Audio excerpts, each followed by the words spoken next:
നെഹമ്യാവിന്റെ പുസ്തകം 1-ാം അധ്യായം അതിന്റെ 5-ാം വാക്യം. ഒന്നാമത്, എല്ലാം നന്മയ്ക്കായി കൂടി വ്യാപരിക്കുന്നു ദൈവത്തെ സ്നേഹിക്കുന്നവർക്ക്. രണ്ടാമത് വായിച്ചാട്ടെ. സ്വർഗത്തിലെ ദൈവമായ യഹോവേ, നിന്നെ സ്നേഹിച്ച് നിന്റെ കൽപ്പനകളെ പ്രമാണിക്കുന്നവർക്ക് നിയമവും ദയയും പാലിക്കുന്ന മഹാനും ഭയങ്കരനുമായ ദൈവമേ. അവിടെ പറയാണ്, സ്വർഗത്തിലെ ദൈവമായ യഹോവേ നിന്നെ സ്നേഹിച്ച്. അതാണ് നമ്മൾ നോക്കുന്നത്, സ്നേഹത്തെ കുറിച്ച്. നമ്മൾ കർത്താവിനെ സ്നേഹിക്കുന്നതാണ്. ഇവിടെ പറയാണ്, സ്വർഗത്തിലെ ദൈവമായ യഹോവേ നിന്നെ സ്നേഹിച്ച് നിന്റെ കൽപ്പനകളെ പ്രമാണിക്കുന്നവർക്ക് നിയമവും ദൈവവും പാലിക്കുന്ന മഹാനും ഭയങ്കരനുമായ ദൈവം. ഇവിടെ അല്ലെങ്കിൽ നെഹമ്യാവിന്റെ ഒരു പ്രാർത്ഥനയാണ്. 1-ാം അധ്യായത്തിലെ ഒരു പ്രാർത്ഥനയോടെ താൻ ആരംഭിക്കുകയാണ്. അവിടെ നമ്മൾ വായിക്കുമ്പോൾ നെഹമ്യാവിന്റെ പുസ്തകത്തിൽ നമുക്ക് കാണുവാൻ സാധിക്കുന്നത് ഒത്തിരി ക്യാപ്സൂള്, സ്മോൾ പ്രയർ നമുക്ക് കാണുവാൻ സാധിക്കും. ഏതാണ്ട് 14 പ്രാർത്ഥനകൾ നെഹമ്യാവിന്റെ പുസ്തകം മൊത്തം വായിച്ചു കഴിഞ്ഞാൽ നമുക്ക് കാണുവാൻ സാധിക്കുന്നുണ്ട്. എന്നാൽ ഈ പ്രാർത്ഥന ഒരു വലിയ പ്രാർത്ഥനയാണ്. തൻ്റെ സഹോദരന്മാരെ അവിടെ കൊട്ടാരത്തിൽ വിസിറ്റ് ചെയ്യാണ്. അപ്പോൾ അവരോട് അവിടെ നാട്ടിലുള്ളതായ വിശേഷങ്ങളെ ചോദിച്ചു പറഞ്ഞു.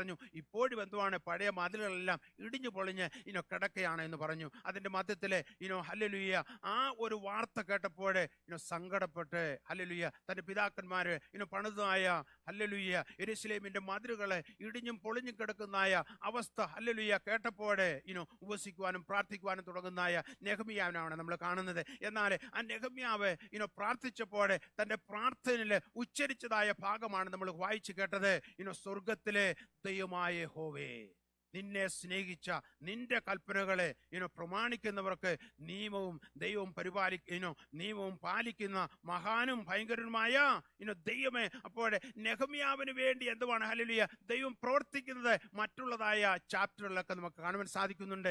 ദൈവം ഭയങ്കര പ്രവർത്തികൾ ചെയ്തു. അപ്പോൾ നിന്നെ സ്നേഹിക്കുന്നതായ നിന്റെ മക്കൾക്ക് വേണ്ടി എന്തുവാണ് ഭയങ്കര കാര്യങ്ങളെ ചെയ്യുവാൻ കഴിയുമെന്ന് വിശ്വസിച്ചുകൊണ്ട് പ്രാർത്ഥിക്കുന്നതായ നെഹമ്യാവിനെ നമുക്കവിടെ കാണുവാൻ സാധിക്കുന്നത്. എത്ര ഒരു വിശ്വസിക്കുന്നു നമ്മുടെ ദൈവത്തിന് എന്തുവാണ് നാം പ്രാർത്ഥിക്കുമ്പോൾ ഹല്ലേലൂയ നിയമങ്ങളെ മാറ്റുവാൻ സാധിക്കും, ഭയങ്കര കാര്യങ്ങളെ ചെയ്യുവാനായിട്ട് സാധിക്കും. നെഹമ്യാവ് മതിൽ പണി അങ്ങോട്ട് തുടങ്ങിയപ്പോൾ ഒരു കുറുക്കം കയറിയാൽ മതി, അതെല്ലാം ഇടിഞ്ഞ് താഴെ വീണു എന്ന് പറഞ്ഞാണ് അവരെ കളിയാക്കിയത്. ഹല്ലേലൂയ 1-2 പ്രാവശ്യമല്ല, അനേക പ്രാവശ്യം വെല്ലുവിളികളെ നെഹമ്യാവ് നേരിട്ടു. സൻബലത്ത് എഴുന്നേക്കുന്നു, തോബിയാവ് എഴുന്നേക്കുന്നു, രാജാവിന്റെ ചെവിയില് എത്തിക്കുന്നു. ഇവന് മതിൽ പണി തുടങ്ങിയെന്ന് ഇവരോട് ഒത്തുറപ്പുണ്ടാക്കുവാനായിട്ട് ഓനോക്ക് താഴ്വരയിലൊക്കെ എന്തുവാണ് വിളിക്കുകയാണ്, നീ കടന്നു വരിക, നമുക്ക് സംസാരിക്കാം. എന്നാൽ അപ്പോഴൊക്കെ നെഹമ്യാവിന് പറയാനുള്ളത്, ഞാനൊരു ഇമ്പോർട്ടന്റ് പ്രൊജക്ട് ചെയ്തുകൊണ്ടിരിക്കുകയാണ്, എനിക്ക് കടന്നു വരുവാൻ സാധിക്കയില്ല എന്ന് പറഞ്ഞു. ഹല്ലേലൂയ. എന്നാൽ ഹല്ലേലൂയ 52 ദിവസം കൊണ്ട് ആ മതിൽ പണിത് തീർക്കുവാനായിട്ട് നെഹമ്യാവിന് ഇടയായി തീർന്നു. എന്നാൽ നെഹമ്യാവിന്റെ പ്രാർത്ഥനയിൽ നെഹമ്യാവ് പ്രാർത്ഥിച്ച പ്രാർത്ഥന, നിന്നെ സ്നേഹിച്ച് നിന്റെ കൽപ്പനകളെ പ്രമാണിക്കുന്നവർക്ക് വേണ്ടി പ്രവർത്തിക്കുന്ന ഹല്ലേലൂയ ആ ഭയങ്കരനായ കർത്താവിൽ വിശ്വസിച്ചുകൊണ്ട് പ്രാർത്ഥിച്ച നെഹമ്യാവിനെ ആ പ്രൊജക്ട് ചെയ്ത് അത് പൂർത്തീകരിക്കുവാനായിട്ട് ഇടയായി. ഹല്ലേലൂയ 52 ദിവസം കൊണ്ട് മതിലുകൾ പണിത് അത് പുനഃപ്രതിഷ്ഠ ദൈവത്തിന് വേണ്ടി ചെയ്യുവാനായിട്ട് നെഹമ്യാവിന് ഇടയായിത്തീർന്നു. ദൈവത്തെ സ്നേഹിക്കുന്നവർക്ക് വേണ്ടി എന്തുവാണ് ദൈവം ഭയങ്കര കാര്യങ്ങൾ ചെയ്യും. ഹല്ലേലൂയ. നീ എന്തെങ്കിലും പ്രൊജക്റ്റുകളൊക്കെ ചെയ്യുന്നുണ്ടെങ്കിൽ, ആരംഭിച്ചിരിക്കുന്നുവെങ്കിൽ എന്തുവാണ് അത് പൂർണ്ണമാകുവാൻ വേണ്ടി ഒരു കാര്യം മാത്രം ചെയ്താൽ മതി, ദൈവത്തെ സ്നേഹിച്ചാൽ മതി. ദൈവത്തെ നീ സ്നേഹിക്കുന്നുവെങ്കിൽ ഹല്ലേലൂയ എത്ര പേര് വിശ്വസിക്കുന്നു ദൈവത്തെ സ്നേഹിച്ചാൽ ദൈവം ഭയങ്കര കാര്യങ്ങളെ നമുക്ക് വേണ്ടി ചെയ്യും. ഹല്ലേലൂയ വലിയ കർത്താവ് ചെയ്യും. നിയമങ്ങളെപ്പോലും എഴുതി മാറ്റുവാനായിട്ട് നമ്മുടെ കർത്താവിന് സാധിക്കും. നമ്മൾ കർത്താവിനെ ആഴമായി സ്നേഹിച്ചാൽ മാത്രം മതി. ഹല്ലേലൂയ. അത് മാത്രമല്ല, മൂന്നാമത് ദൈവത്തെ സ്നേഹിക്കുമ്പോൾ ഉണ്ടാകുന്ന കാര്യം നമുക്ക് വായിക്കാം. സദൃശ്യം 8-ാം അധ്യായം അതിന്റെ 20-ാം വാക്യം വായിക്കുമ്പോൾ അവിടെ എഴുതിയിരിക്കുന്നത് ഒന്ന് ശ്രദ്ധിച്ചാട്ടെ. എന്നെ സ്നേഹിക്കുന്നവർക്ക് വസ്തുവക അവകാശമാക്കി കൊടുക്കുകയും അവരുടെ ഭണ്ഡാരങ്ങളെ നിറയ്ക്കുകയും ചെയ്യേണ്ടതിന്. ഇവിടെ പറയാണ് സദൃശ്യം ശലോമോൻ പറയാണ് 8:20 എന്നെ സ്നേഹിക്കുന്നവർക്ക് ഹല്ലേലൂയ വസ്തുവക അവകാശം. അപ്പോൾ കർത്താവിനെ സ്നേഹിക്കുന്നവർക്ക് എന്തുവാണ് വസ്തുവക അവകാശമായി കൊടുക്കും. അതുപോലെ തന്നെ പറയാണ് അവരുടെ ഭണ്ഡാരങ്ങളെ നിറയ്ക്കുകയും ചെയ്യും. അപ്പോൾ ദൈവത്തെ നാം സ്നേഹിച്ചാൽ എന്തുവാണ് നമ്മുടെ ഭണ്ഡാരങ്ങളെ കർത്താവ് നിറയ്ക്കും. ഹല്ലേലൂയ. നമ്മുടെ ഭണ്ഡാരങ്ങളെ കർത്താവ് നിറയ്ക്കും. കർത്താവിനെ സ്നേഹിച്ചാൽ മാത്രം മതി. ഈ കർത്താവിനെ സ്നേഹിച്ച് ഇറങ്ങിത്തിരിച്ച ആരെങ്കിലും പട്ടിണി കിടന്ന ചരിത്രം എവിടെയെങ്കിലും ഉണ്ടോ? ഇല്ല, എങ്ങും നമ്മൾ കാണുന്നില്ല. കാര്യം അവിടെ ഭണ്ഡാരങ്ങളെ നിറച്ചത് എന്തുകൊണ്ടെന്ന് ചോദിച്ചു കഴിഞ്ഞാൽ കർത്താവിനെ അവർ സ്നേഹിക്കാൻ തുടങ്ങിയത് കൊണ്ടാണ്. എനിക്ക് ആത്മാർത്ഥമായിട്ട് വിളിച്ചു പറയുവാൻ സാധിക്കും, എൻ്റെ മാതാവും പിതാവും എൻ്റെ ദൈവത്തെ ഞങ്ങളുടെ ഈ കർത്താവിനെ സ്നേഹിച്ച് ഇറങ്ങി പുറപ്പെട്ടത് കൊണ്ട് ഹല്ലേലൂയ ഒന്നിനും എൻ്റെ കർത്താവ് കുറവ് വരുത്തിയില്ല. ഞങ്ങളുടെ ഭണ്ഡാരങ്ങളെ നിറച്ചൊരു കർത്താവുണ്ട്. Hallelujah, hallelujah. ഇന്നൊരു പൽക്കാലം ഞാൻ പറയട്ടെ, ഹല്ലേലൂയ, നിങ്ങളുടെ ഭണ്ഡാരങ്ങളെ കർത്താവ് നിറയ്ക്കും. നിങ്ങൾ കർത്താവിനെ സ്നേഹിച്ചാൽ മതി. നിങ്ങളുടെ അവകാശങ്ങൾ ഒരിക്കലും നഷ്ടപ്പെടുകയില്ല. നിനക്കുള്ള അവകാശങ്ങൾ എന്തുവാണ്? കർത്താവ് നിന്റെ കരത്തിൽ അത് കൊണ്ടെത്തരും. തക്ക സമയത്ത് ഒരു കാര്യം ചെയ്താൽ മാത്രം മതി, കർത്താവിനെ സ്നേഹിച്ചാൽ മതി. നിന്റെ അവകാശങ്ങളെ ആർക്കും തട്ടിയെടുത്തുകൊണ്ട് പോകുവാൻ സാധിക്കുകയില്ല. എന്നാൽ നീ ദൈവത്തെ സ്നേഹിച്ചുകൊണ്ട് നീ മുന്നോട്ട് ജീവിക്കുമെന്നില്ല, നിന്റെ അവകാശങ്ങൾ തരിക മാത്രമല്ല. ഇവിടെ അതിനെക്കുറിച്ച് പഠിക്കുമ്പോൾ നമ്മുടെ നാട്ടിലൊക്കെ ആധാരം എഴുതുമെന്ന് പറയും. ഹല്ലേലൂയ. ആധാരം എഴുതുമ്പോൾ ഒരാളുടെ പേരിൽ എന്തുവാണ്? ഒരാളുടെ പേരിലോട്ട് കൂട്ടുകയാണ്, അല്ലെങ്കിൽ അത് വാങ്ങുമ്പോൾ എഴുതുകയാണ്. എന്നാൽ പ്രിയമുള്ളവരെ, ഹല്ലേലൂയ, നമ്മുടെ കർത്താവിന് എന്റെയും നിന്റെയും പേരിൽ കൂട്ടിച്ചതൊക്കെ തരുവാൻ സാധിക്കും. എത്ര പേര് നമ്മുടെ കർത്താവിനെ സ്നേഹിച്ചാൽ മതി. കർത്താവിനെ സ്നേഹിച്ചാൽ പ്രിയമുള്ളവരെ, അവൻ നമ്മുടെ ഭണ്ഡാരങ്ങളെ നിറയ്ക്കും. നമ്മുടെ ബുദ്ധിമുട്ടുകളെ അവൻ മാറ്റും. ഹല്ലേലൂയ. നമ്മളെ പട്ടിണി കിടക്കേണ്ടി വരിക ില്ല. അവൻ നമ്മളെ പുലർത്തും, അവൻ നമ്മളെ നടത്തും. ഹല്ലേലൂയ. കർത്താവിനെ സ്നേഹിക്കുന്നവരെ കർത്താവ് ഏത് കാലത്തും നടത്തിയിട്ടുണ്ട്. എത്ര പേർ വിശ്വസിക്കുന്നു ആ കർത്താവ് എന്നെ നടത്തുവാൻ ശക്തനായ കർത്താവാണ്? അപ്പോഴേ എന്നെ സ്നേഹിക്കുന്നവർക്ക് വസ്തുവക അവകാശമായി കൊടുക്കും. അവരുടെ ഭണ്ഡാരങ്ങളെ നിറയ്ക്കും. ഹല്ലേലൂയ. ഈ കർത്താവിനെ സ്നേഹിച്ചാൽ മാത്രം മതി. അതിനുശേഷം വീണ്ടും നാലാമത് കർത്താവിനെ സ്നേഹിച്ചാൽ ലഭിക്കുന്ന ഒരു കാര്യം നമുക്ക് വായിക്കാം. ദെബോര പറഞ്ഞു, ന്യായാധിപന്മാരുടെ പുസ്തകം 5-ാം അധ്യായം അതിന്റെ 31-ാം വാക്യം വായിക്കാം. അവിടെ ഹല്ലേലൂയ ദെബോരയുടെ പാട്ടാണ് നമ്മൾ 5-ാം അധ്യായത്തിൽ നമ്മൾ കാണുവാനായിട്ട് സാധിക്കുന്നത്. 4-ാം അധ്യായം നമ്മൾ പഠിക്കുമ്പോൾ ദെബോര ഒരു പ്രവാചകിയായിരുന്നു. അതുപോലെ ഇസ്രയേലിനെ ന്യായപാലനം ചെയ്ത ആളായിരുന്നു നമുക്ക് കാണുവാൻ സാധിക്കുന്നുണ്ട്. 21 പേര് ഇസ്രയേലിനെ ന്യായപാലനം ചെയ്തു, ന്യായാധിപന്മാര്. എന്നാൽ അതില് 4-ാമത്തെ ന്യായപാലനം ചെയ്ത ആളായിരുന്നു ദെബോര എന്ന് നമുക്ക് കാണുവാൻ സാധിക്കുന്നുണ്ട്. 4-ാം അധ്യായത്തിൽ നമുക്ക് കാണുവാൻ സാധിക്കുന്നത് കനാന്യരുമായിട്ട് അവർക്ക് യുദ്ധമുണ്ടായി. അപ്പോൾ ആ യുദ്ധത്തിൽ എന്തുവാണ്? ദൈവം വലിയ വിടുതൽ കൊടുത്തു. കനാന്യരെ അവരെ പീഡിപ്പിച്ചുകൊണ്ടിരിക്കുകയായിരുന്നു. എന്നാൽ അവിടെ ദൈവം വലിയ ജയം കൊടുത്തപ്പോഴേ 5-ാം അധ്യായത്തിലെ ഇവിടെ ദെബോരയുടെ പാട്ടാണ്. 1 മുതൽ നമ്മൾ വായിച്ചു കഴിഞ്ഞാൽ ദൈവത്തെ സ്തുതിക്കുന്നതായ സ്തുതിയുടെ വാചകങ്ങളെ, അവനെ വാഴ്ത്തുന്നത്, അവനെ പുകഴ്ത്തുന്നത്, അവൻ ചെയ്തതായ നന്മകളെ ഓർത്ത് പാടുന്നതായ ദെബോരയാണ് നമുക്ക് കാണുവാൻ സാധിക്കുന്നത്. എന്നാൽ ആ പാട്ടിന്റെ അവസാനത്തിലേക്ക് കടന്നു വരുമ്പോൾ ദെബോര പാടുന്നതായ ആ പാട്ടിന്റെ ഒരു ഭാഗം നമുക്ക് വായിക്കാം. ന്യായാധിപന്മാരുടെ പുസ്തകം 5-ാം അധ്യായം അതിന്റെ 31-ാം വാക്യം. യഹോവേ, നിന്റെ ശത്രുക്കളൊക്കെ ഇവണ്ണ നശിക്കട്ടെ, അവനെ സ്നേഹിക്കുന്നവരോ സൂര്യൻ പ്രതാപത്തോടെ ഉദിക്കുന്നത് പോലെ തന്നെ. യെസ്, ഇവിടെ പറയാണ് ഹല്ലേലൂയ. ദെബോരയുടെ പാട്ടിന്റെ അവസാനത്തെ ഭാഗമാണ് നമ്മൾ വായിച്ചു കേട്ടത്. പറയാണ്, അവനെ സ്നേഹിക്കുന്നവരോ സൂര്യൻ പ്രതാപത്തോടെ ഉദിക്കുന്നത് പോലെ തന്നെ. ഹല്ലേലൂയ. എത്ര അർത്ഥമുള്ളതായ ഭാഗം. ഹല്ലേലൂയ. യഹോവയെ സ്നേഹിക്കുന്നവരെ എന്തുവാണ്? സൂര്യൻ പ്രതാപത്തോടെ, ഒരു സൂര്യന് ഉദിക്കുമ്പോൾ ഒരു പ്രത്യേക ഐശ്വര്യമാണ്. ഹല്ലേലൂയ.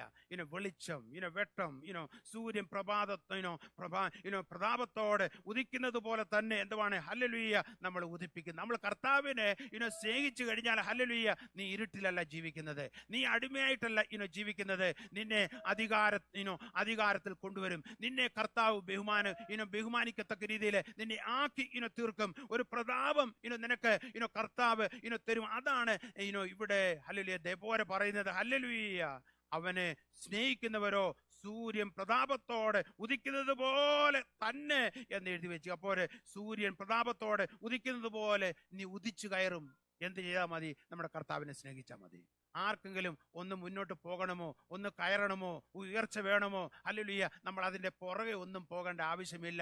ഹല്ലേലൂയ. നന്മയും കരുണയും നിന്റെ ആയുഷ്കാലം ഒക്കെ എന്തുവാണ്? നിന്നെ പിന്തുടരുമെന്ന് പറഞ്ഞതുപോലെ നീ കർത്താവിനെ ഒന്ന് സ്നേഹിച്ചാൽ എന്തുവാണ്? ഹല്ലേലൂയ, സൂര്യൻ പ്രതാപത്തോടെ ഹല്ലേലൂയ ഉയർത്തു വരുന്നത് പോലെ ഹല്ലേലൂയ, ഹല്ലേലൂയ, നിന്നെ കർത്താവ് ഉയർത്തുന്നവർ വിശ്വസിക്കുന്നു. നമ്മൾ കർത്താവിനെ സ്നേഹിച്ചാൽ നമ്മൾ ഉയർത്തുന്നു. കരങ്ങളിൽ നമ്മുടെ കർത്താവിന് മഹത്വം കൊടുക്കാം. നമ്മൾ കർത്താവിനെ സ്നേഹിച്ചാൽ എന്തുവാണ്? കർത്താവ് നമ്മളെ ഉയർത്തും. അതാണ് ദെബോരയ്ക്ക് കർത്താവിനെ ആഴമായി സ്നേഹിച്ച ഒരു ദൈവ ഭക്തയായിരുന്നു ആര്? ദെബോര. അവൾ പ്രവാചികയായിരുന്നുവെന്ന് നമ്മൾ 4-ാം അധ്യായത്തിൽ വായിക്കുമ്പോൾ നമുക്ക് കാണുവാൻ സാധിക്കുന്നുണ്ട്. അവളുടെ സമയത്ത് എന്തുവാണ്? 40 വർഷം എന്തുവാണ്? അവിടെ വലിയ സമാധാനം എന്തുവാണ് ലഭിച്ചുവെന്ന് നമുക്ക് അതിന്റെ ഒടുവിലുള്ളതായ വാക്യങ്ങൾ വായിക്കും. അതുകൊണ്ട് വായിക്കാം 4-5 ഏറ്റവും ഒടുവിലത്തെ വാക്യങ്ങൾ. പിന്നെ ദേശത്തിന് 40 സംവത്സരം സ്വസ്ഥത ഉണ്ടായി. അപ്പോൾ പിന്നീട് ദേശത്തിന് എന്തുവാണ്? ഈ പാട്ടുപാടി അവസാനിക്കുന്നത് എന്തുവാണ്? ദേശത്തിന് 40 സംവത്സരം എന്തുവാണ്? സ്വസ്ഥതയുണ്ടായി. വളരെ സമാധാനം നഷ്ടപ്പെട്ട് ഹല്ലേലൂയ കനാന്യർ വന്ന് അവരെ പീഡിപ്പിച്ചുകൊണ്ടിരിക്കുകയായിരുന്നു. എന്നാൽ ഹല്ലേലൂയ സൂര്യൻ പ്രതാപത്തോടെ എഴുന്നേൽക്കുന്നത് പോലെ എന്തുവാണ്? ദൈവം അവർക്ക് വേണ്ടി എഴുന്നേറ്റു. ദൈവം അവർക്ക് വേണ്ടി പ്രവർത്തിച്ചു. ദൈവം എന്തുവാണ്? ഹല്ലേലൂയ ആ പീഡനത്തിൽ നിന്ന് അവരെ വിടുവിച്ചു. അത് വിടുവിച്ചപ്പോൾ അവൾ പാടിയ പാട്ടാണ് ഹല്ലേലൂയ അവനെ സ്നേഹിക്കുന്നവരെ ഹല്ലേലൂയ സൂര്യനെ പോലെ ഹല്ലേലൂയ അത് പ്രതാപത്തോട് ഉദിക്കുന്നത് പോലെ തന്നെ ഹല്ലേലൂയ ഒരു വലിയ മാറ്റം എന്തുവാണ് ദെബോരയ്ക്ക് കാണുവാൻ ഇടയായി തീർന്നു. എന്നാൽ ദെബോര ചെയ്തത് എന്തുവാണ്? ദൈവത്തെ സ്നേഹിച്ചു. ഇന്ന് പോൽക്കാലം ദൈവത്തെ സ്നേഹിക്കുന്നവർക്ക് വേണ്ടി തക്ക സമയത്ത് എന്തുവാണ്? ദൈവം എന്തുവാണ്? നിന്നെ ഉയർത്തും. ഹല്ലേലൂയ. എത്ര വിശ്വസിക്കുന്നവരെ കാര്യങ്ങൾ നമ്മുടെ കർത്താവിന് ഒന്ന് സ്തോത്രം ചെയ്യട്ടെ. അടുത്തായിട്ട് 5-ാമത്തെ കാര്യം, നമ്മൾ കർത്താവിനെ സ്നേഹിച്ചാൽ 5-ാമത് നമുക്ക് ലഭിക്കുന്ന കാര്യം യാക്കോബ് ലേഖനം 1-ാം അധ്യായം അതിന്റെ 12-ാം വാക്യം വായിക്കാം. പരീക്ഷ സഹിക്കുന്ന മനുഷ്യൻ ഭാഗ്യവാൻ, അവൻ കൊള്ളാകുന്നവനായി തെളിഞ്ഞ ശേഷം കർത്താവ് തന്നെ സ്നേഹിക്കുന്നവർക്ക് വാഗ്ദത്തം ചെയ്ത ജീവകിരീടം പ്രാപിക്കും. അപ്പോൾ പരീക്ഷ സഹിക്കുന്ന മനുഷ്യൻ ഭാഗ്യവാൻ. കഷ്ടങ്ങള് നമ്മുടെ ജീവിതത്തിലുണ്ട്. അവരെ കുറിച്ച് യാക്കോബ് അപ്പോസ്തലൻ പറയാണ് പരീക്ഷ സഹിക്കുന്ന മനുഷ്യൻ എന്തുവാണ്? ഭാഗ്യവാന്, അവൻ കൊള്ളാകുന്നവനായി തെളിഞ്ഞ ശേഷം. അപ്പോൾ ഓരോ പരീക്ഷയും എന്തുവാണ്? നമ്മളെ കൊള്ളാകുന്നവരായി തെളിയിക്കുകയാണ്. ഹല്ലേലൂയ. നമ്മള് ആ പരീക്ഷയിൽ പാസ്സായി കഴിയുമ്പോൾ എന്തുവാണ്? ഞാനും നീയും കൊള്ളാവുന്നവനായി തെളിയിക്കുവാനായിട്ട് കർത്താവ് ചില പരീക്ഷകള് ചില ദുഃഖങ്ങള് ചില കണ്ണുനീരിന്റെ അനുഭവങ്ങള് ചില പ്രതിസന്ധികള് ചില പ്രതികൂലങ്ങള് ചില കഷ്ടങ്ങള് നമ്മുടെ ജീവിതത്തിൽ കർത്താവ് അയക്കും. എന്നാൽ ഒടുവിൽ പറയാണ്, അതിനുശേഷം പറയാണ് കർത്താവ് തന്നെ സ്നേഹിക്കുന്നവർക്ക് വാഗ്ദത്തം ചെയ്ത ജീവകിരീടം പ്രാപിക്കും. അപ്പോൾ കർത്താവ് തന്നെ സ്നേഹിക്കുന്നവർക്കാണ് ജീവകിരീടം കൊടുക്കുന്നത്. ഹല്ലേലൂയ. നീ കർത്താവിനെ സ്നേഹിക്കുന്നുവെങ്കിൽ ഇന്നല്ലെങ്കിൽ നാളെ ആ ജീവകിരീടം കർത്താവ് നിനക്ക് തരുവാനായിട്ട് പോവുകയാണ്. ഹല്ലേലൂയ. ഇവിടെ നമ്മളെ ആരും മാനിച്ചില്ലെങ്കിൽ തന്നെയും ഇവിടെ ഒത്തിരി മാനിക്കുന്നവരെയൊക്കെ നമുക്ക് കാണുവാൻ സാധിക്കും. എന്നാൽ ഇവിടെ എന്തുവാണ്? ആരെങ്കിലും ഒരു കിരീടമൊക്കെ എന്തുവാണ് നമ്മുടെ തലയിൽ ഇനിയും നമ്മളെ ബഹുമാനിച്ചുകൊണ്ടോ സ്നേഹിച്ചുകൊണ്ടോ വെച്ചാൽ തന്നെ കുറച്ച് കഴിയുമ്പോൾ എന്താണ്? വാടിപ്പോകും. കുറച്ച് കഴിയുമ്പോൾ അത് ഫെയ്ഡായി പോകും. എന്നാൽ പ്രിയമുള്ളവരെ, കർത്താവ് തരുന്നതായ കിരീടം വാടാത്ത കിരീടമാണ്. കാര്യങ്ങൾ നമ്മുടെ കർത്താവിന് സ്തോത്രം ചെയ്യും അല്ലേ? എന്നാൽ അത് ലഭിക്കണമെങ്കിൽ എന്തുവാണ് ഇവിടെ പറയുന്നത്? യാക്കോബ് അപ്പോസ്തലൻ പറയാണ്, പരീക്ഷയിലൂടെ നീ കടന്നു പോകും. എന്നാൽ ആ പരീക്ഷ സഹിച്ചുകൊണ്ട് നീ നിൽക്കുന്നുവെങ്കിൽ, നീ പിടിച്ചു നിൽക്കുന്നുവെങ്കിൽ ഹല്ലേലൂയ പരീക്ഷയിലൂടെ കടന്നു പോകുന്നതാണ് നമ്മുടെ ദൈവത്തെ സ്നേഹിച്ചൊന്ന് പിടിച്ചു നിൽക്കണം. പരീക്ഷയിൽ പലപ്പോഴും നമ്മൾ പിറുപിറുക്കാറുണ്ട്. പരീക്ഷയിൽ പലപ്പോഴും നമ്മൾ കുറ്റം പറയാറുണ്ട്. പരീക്ഷയിൽ പലപ്പോഴും നമ്മൾ ചോദ്യം ചെയ്യാറുണ്ട്. എന്നാൽ ആ പരീക്ഷയിലൂടെ കടന്നു പോകുമ്പോൾ നമുക്ക് പറയുവാൻ സാധിക്കുമോ? കർത്താവേ, ഈ കഷ്ടതയുടെ മധ്യത്തിൽ ഞാൻ നിന്നെ സ്നേഹിക്കുന്നു. ഈ രോഗത്തിന്റെ മധ്യത്തിൽ ഞാൻ നിന്നെ സ്നേഹിക്കുന്നു. ഈ പ്രശ്നത്തിന്റെ മധ്യത്തിൽ ഞാൻ നിന്നെ സ്നേഹിക്കുന്നു. ഈ പ്രതിസന്ധിയുടെ മധ്യത്തിൽ ഞാൻ നിന്നെ സ്നേഹിക്കുന്നു.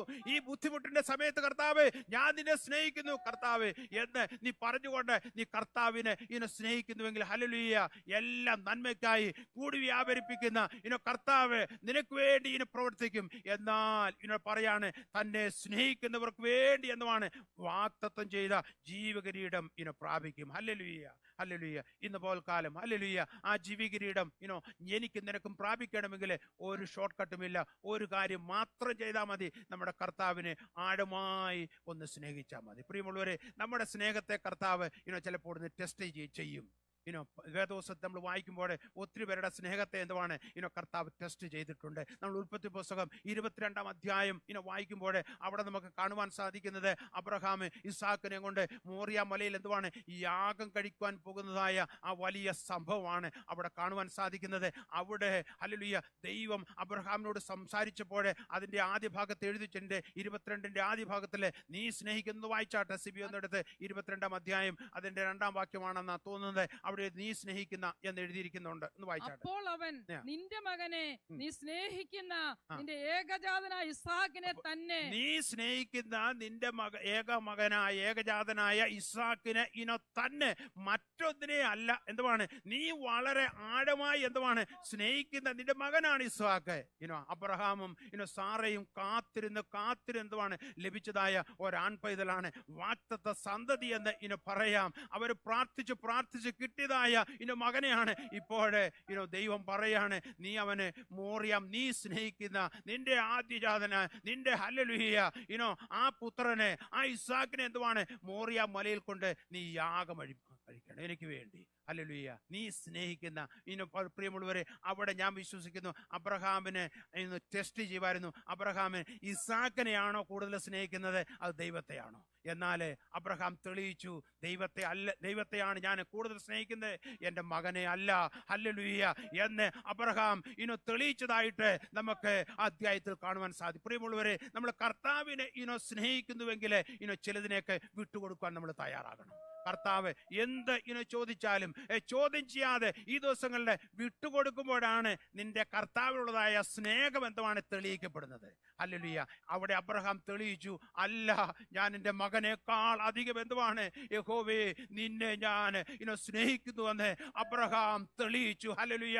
അബ്രഹാമിന് വേണ്ടി ദൈവം എന്തുവാണ് ആ മലയുടെ ഹല്ലേലൂയ മുകളിൽ തന്നെ ദൈവം എന്തുവാണ് ഇസ്ഹാക്കിനെ യാഗം കഴിക്കേണ്ടി വന്നില്ല.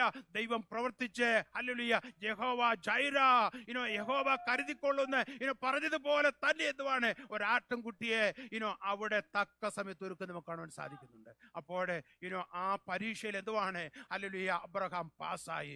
ഇന്ന് പോൽക്കാലം നമ്മുടെ ക്രിസ്ത്യ ജീവിതത്തില് നമ്മുടെ കർത്താവിനെ നമ്മൾ ആഴമായി സ്നേഹിക്കുന്നു എന്നുള്ളതായ ചില ടെസ്റ്റുകൾ ചിലപ്പോൾ നമ്മുടെ ജീവിതത്തിൽ ഉണ്ടാകും. എന്നാൽ ആ ടെസ്റ്റിൽ നമ്മൾ പാസ്സാകണം.